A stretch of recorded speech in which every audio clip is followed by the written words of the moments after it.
ലോക്സഭാ തെരഞ്ഞെടുപ്പിൽ സ്ഥാനാർത്ഥി പട്ടികയിൽ ധാരണയായതോടെ വിജയസാധ്യത പങ്കുവച്ച LDF നേതാക്കൾ.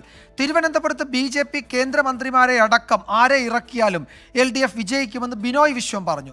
പത്തനംതിട്ടയിൽ ശബരിമലയ്ക്ക് പകരം അയോധ്യയും മണിപ്പൂരും ചർച്ചയാകുമെന്ന് ഡോക്ടർ TM തോമസ് ഐസക്കും പ്രതികരിച്ചു.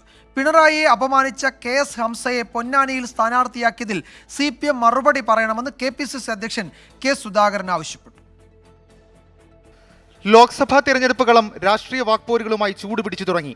UDFന് മുൻപേ സ്ഥാനാർത്ഥി നിർണയത്തിൽ ധാരണയായതിന്റെ ആത്മവിശ്വാസമാണ് ഇടത് ക്യാമ്പിന്. അത് നേതാക്കളുടെ വാക്കുകളിൽ പ്രകടം.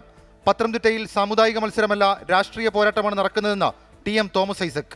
പൊളിറ്റിക്കൽ ഫൈറ്റ് ആയിരിക്കും, ആരും സംശയം വേണ്ട. കേരളത്തിൽ വളരെ തീക്ഷ്ണമായിട്ടുള്ള രാഷ്ട്രീയ സമരമാണ് ഈ തെരഞ്ഞെടുപ്പിലുണ്ടാവുക. ഇടതുപക്ഷം തകർപ്പൻ വിജയം നേടും. BJP ദേശീയ മുഖം പരീക്ഷിക്കാനൊരുങ്ങുന്ന തിരുവനന്തപുരത്ത് ശക്തമായ മത്സരമുണ്ടാകുമെന്ന് CPI സംസ്ഥാന സെക്രട്ടറി ബിനോയ് വിശ്വം. LDFന്റെ വിജയം ഉറപ്പാക്കാനുള്ള സ്ഥാനാർത്ഥികൾ എല്ലായിടത്തും ഉണ്ടാകും. തിരുവനന്തപുരത്തുണ്ടാകും, എല്ലായിടത്തും ഉണ്ടാകും. കേന്ദ്രമന്ത്രിയോ വലിയ മന്ത്രിയോ അതിനേക്കാളും വലിയ മന്ത്രിയോ വന്നാലും ശരി. അതേസമയം പൊന്നാനിയിലെ CPMന്റെ പൊതുസ്വതന്ത്രനെ രാഷ്ട്രീയ ചർച്ചയാക്കുകയാണ് UDF ക്യാമ്പ്.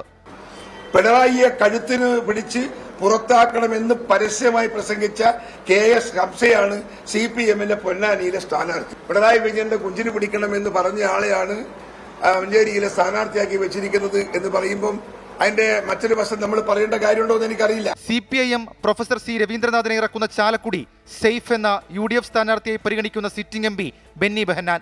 ചാലക്കുടി പാർലമെന്റ് നിയോജകമണ്ഡലം കോൺഗ്രസിന് UDFന് വിജയിക്കാൻ എല്ലാ സാധ്യതയുള്ള നിയോജകമണ്ഡലമാണ്. സ്ഥാനാർത്ഥി നിർണയം ഔദ്യോഗികമായി പ്രഖ്യാപിച്ചിട്ടില്ല, അതുകൊണ്ട് സ്ഥാനാർത്ഥി എന്ന നിലയിലുള്ള പ്രതികരണത്തിൽ ഞാൻ മുതിരുന്നില്ല.